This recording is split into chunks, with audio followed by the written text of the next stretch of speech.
20 anos, em julho de 94, o Brasil perdia um dos grandes nomes do humor, Mussum.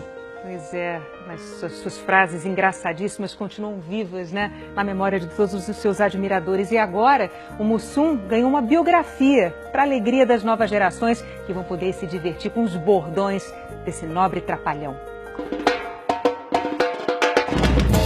A cachaça engarrafada com mel era tudo que um tal Antônio Carlos tomava. E todo mundo chamava de mel mesmo, até a hora que esse tal Antônio Carlos resolveu abreviar a coisa. E o mel virou mé. Nós vamos tomar tudo de mé.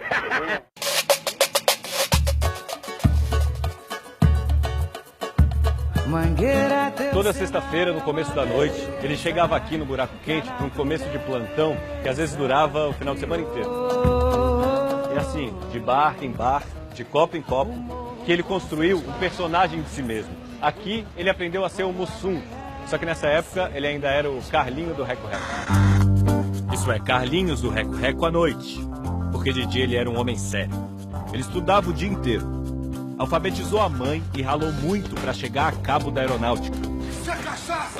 É água! É cachaça! É água! É cachaça! É água! E foi nessa vida dupla que ele formou o grupo Os Originais do Samba. A diferença nossa realmente era que nós tínhamos muita coreografia, muito passo, samba no pé. Viajaram pelo mundo. Ficamos 6 meses no México. Eu comecei a fazer Carmen Miranda ali, em 64, e o Mussum, os Originais do Samba, estavam ali me escorando, me ajudando. Antônio Carlos era boa praça, estava sempre rodeado de amigos. E foi nos palcos que ele conheceu Elza Soares e com ela o Mané Garrincha. Eu tinha medo quando eles se juntavam, você nem acredita. Por quê? Porque os dois gostavam de copo, né? Os Originais do Samba ficaram famosos. E um dia eles foram convidados para uma participação num programa de TV com um grande hotel.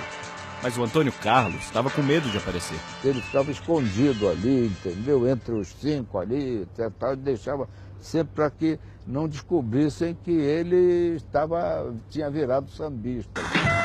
E foi tentando se esconder que ele ganhou o apelido que o tornou famoso. O Otelo tinha um diálogo com ele, de repente, entendeu? Ele improvisou. Olhou para ele, ô Mussum! Aí o rapaz, o auditório caiu abaixo. Mussum é um peixe preto e escorregadio. E foi assim que Antônio Carlos virou Mussum para sempre. A primeira vez que o Mussum apareceu sozinho, sem os Originais do Samba, num programa de humor, foi nos primórdios da escolinha do professor Raimundo, do Chico Anísio, que ele visitou anos depois. Mas esse aqui eu reconheço. Esse é o Mussum? Esse senhor. Mussum já foi meu aluno? Eu brincava de falar assim, enrolado. O Chico falou pra mim, não, Mussum, você deve usar mais o tranquilos, o como de fatos e o não tem problemas. Foi aí que ele ganhou aquele linguajar que o deixou famoso. Cacildes. Vaselina no farebe do povo. Mesmo com um padrinho desses, ele não queria saber de ser comediante na TV. O negócio dele era samba. O Mussum que era o nosso humorista, né? Primeiro apito do trem. Um título que ele sempre recusou. Eu não acho humorista. Humorista é o Jô Soares, o Dedé Santana, o Zacarias. O cara se transforma, tem vários tipos de recursos. Qual é a diferença, eu sou cômico, então? eu sou um cômico, um caricato. Até que uma dupla de comediantes percebeu isso. Eles eram ambiciosos e queriam aumentar a sua trupe. Eu falei, Renato, por que a gente não põe um afrodescendente? Hoje é afrodescendente, né? No meu tempo eu falei, por que não bota o negão com a gente, né? Mas ele é músico, ele é sambista, não importa. Eu escrevo só as partes que ele vai entrar, só aquelas piadinhas, ele entra, dá a piadinha dele, sai, volta. O Dedé sempre perturbou muito, eu achava que eu não ia dar pro negócio. Demorou para que Dedé conseguisse convencer Mussum, mas conseguiu. Covarde a tua véia. E o trio Trapalhão depois virou um quarteto com a entrada de Zacarias. Eu não sei o que elas estão pensando, não sei. E o Domingo ganhou uma trilha sonora.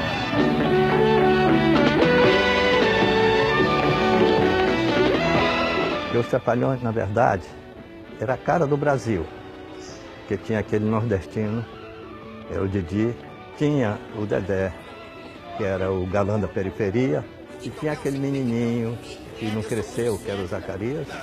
E tinha o Mussum, que era o malandro do humor. Aquele cara que bebia e não dava mau exemplo. Nos anos 70, 80 ou 90, eles faziam as mesmas piadas e era engraçado. A gente vê agora, 20 anos depois, continua engraçado. Ele era caras e bocas. Eu tô tranquilo daqui, rapaz. Que isso? E alvo de piadas por causa da sua cor. Você é faixa preta? Que faixa?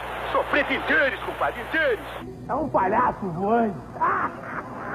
Aí a véia criou. Era racista as piadas que se faziam com o Mussum? Ninguém entendia isso como racismo. Ninguém. Era uma brincadeira, era uma caricatura. O personagem que ele fazia na TV era parecido com quem ele era? Na verdade, ele fazia com bastante simplicidade. O Mussum era o cachaceiro.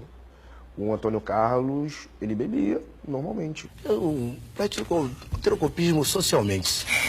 Era caseiro, ele só era assim meio preocupada com as crianças em sentido de estudo, né? Ele era meio rígido. Ficou difícil para conciliar televisão, filme, música, e ele acabou expulso dos originais do samba. Aí o Mussum teve que optar. Optou pelos Trapalhões. E anos depois, o sucesso dos Trapalhões também acabou levando o grupo à separação. Eu não gosto de falar nesse assunto, porque foi um ano muito difícil para nós quatro. Não foi entre nós a confusão, foi de empresa para empresa. Aí resolvemos fazer um filme, ele ia fazer outro e tal. Eles voltaram 9 meses depois, mas nunca mais foram os mesmos. E Antônio Carlos era um homem diferente daquele do começo dessa história. Ele ouvia jazz, fumava charutos importados e bebia uísque. Em 94 vieram os problemas de saúde. Ele chegou a passar por um transplante de coração, mas não resistiu. O homem que deu alegria a milhões de crianças deixa o Brasil um pouco mais triste. Mas esse não foi o fim de Mussum. As piadas curtas e os maneirismos da fala se multiplicam pela internet. 20 anos depois da morte, o Trapalhão biografado segue presente. Mussum ainda está entre nós.